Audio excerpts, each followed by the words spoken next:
Welcome to our Energy Connect studio.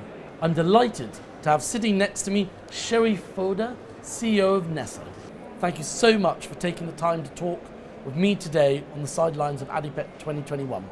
Thanks for inviting me. What is your outlook for the MENA upstream industry? I think the MENA upstream energy will take a super cycle, what I call it. You will have a very high increase of activity in most of the countries. People will see that all the countries have very good plan for increased capacity to ensure that you have a sustainable and continue to be the sustainable, reliable of energy to the world. And we have a very big plans to have investment in most of those countries to ensure that we are the partner of choice in most of those countries. Interesting. And what innovative technologies are you working on? So we have multiple technology and working on. The one I'm very excited about is actually our new rotary steerable tool that today we've been working on it for 3 years. Usually the cycle it takes 5 to 7 years, and we managed to have a test tool that we did a job in Oman and a couple of jobs in the US and China.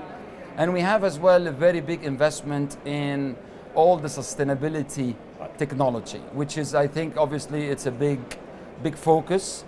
And we need to make sure that we have the tool and the enabling technology to be able to deliver on that.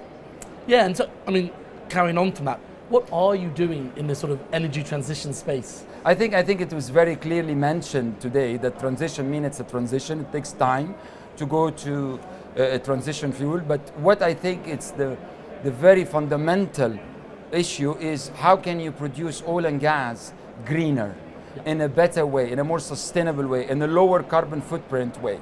And what we are working on, we have a lot of technology to enable that. One of it, for example, is flaring. Today, we still have a flaring. 40% methane reduction could be achieved in the majority of the oil and gas fields if you just stop flaring, go to zero flaring. And you have as well how to measure the emission, in every part of the equation. Today in the ADIPEC, we announced our investment in Cube, a new sensor device that we will be able to put it in all the fields during the operation, during the production, during the refinery, and you will be able to know exactly what's the 80-20 rule, where is the emission comes from and how to eliminate it. And another part that I think the oil and gas industry is not looking at in a detailed way is water. I think in a water scarcity place like in the Middle East, if we can have the industry provide water to itself and provide water to the community. Most of the water today we use is from RO plant. But the energy sector produces a lot of water for every barrel of oil. You know, in some places we do 8 barrels of water for every barrel of oil we produce. So what happened to that water? If we can get that water, clean it in a technology that is economical, we'll be able to provide that water to the community. And then the energy sector becomes sustainable and as well be a provider of the water to the world. And we have now technology that makes this economical. We actually took that technology from outside oil and gas. Okay. So one of it is in Germany and Holland, and it's working mainly for actually agriculture industry, and we are taking that to scale, and we have a pilot project today in Saudi Arabia to make it happen. Another technology is worked for mining, and we take that to take brine and to make the brine good for the energy sector at a lower cost than making salt and water.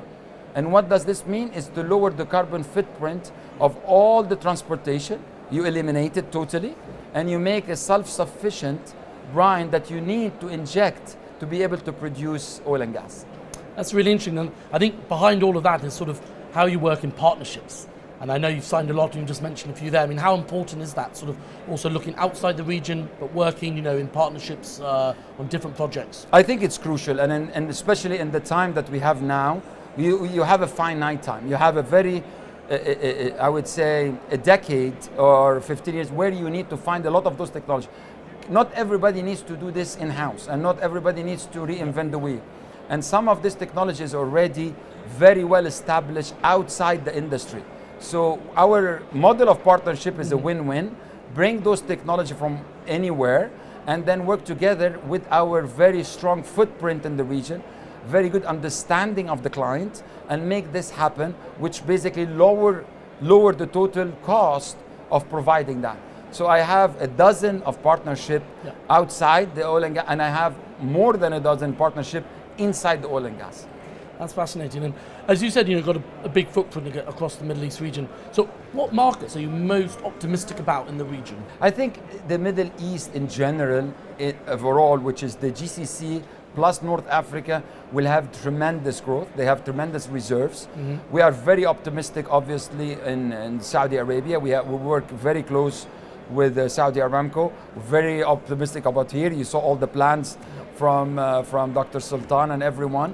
So the activity is going to explode. Some of the places where it was very, I would say, constrained due to COVID and due to geopolitical, will increase dramatically.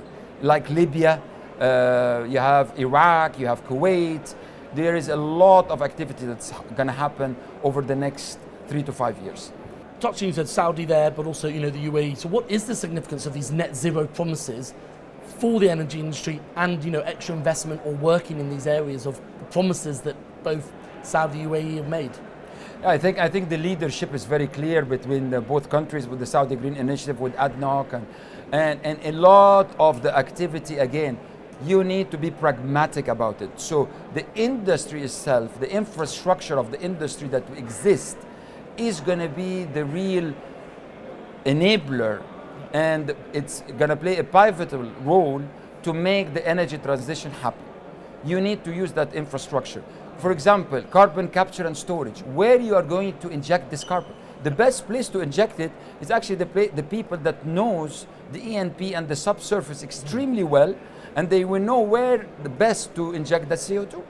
So, and you saw the plans of UAE to go to from today, how many? 50 and then 5,000 tons. The world needs to inject more than 2 billion tons. Where are you going to put all this, right? So that infrastructure is very important. The infrastructure of the gas is very important. The blue hydrogen.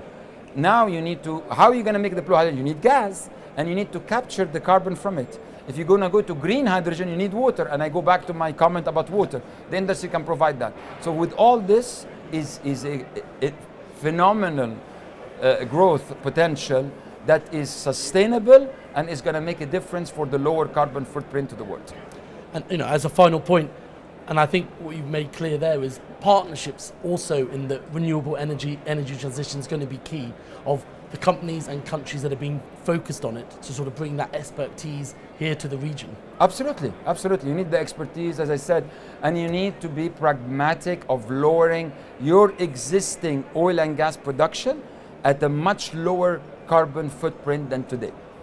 Flaring, for example, you need to stop. All this you need to lower, and then that's how people will start to really believe that the energy or the sector is moving forward with strong plans to make it happen. Interesting time ahead. Well, thank you, Sherif, for popping into our Energy Connect suite on a very busy first day of ADIPEC. I really appreciate it. Thank you so much. It's always a pleasure to be in ADIPEC. It's a great show. Thank you. Thanks. Thank you.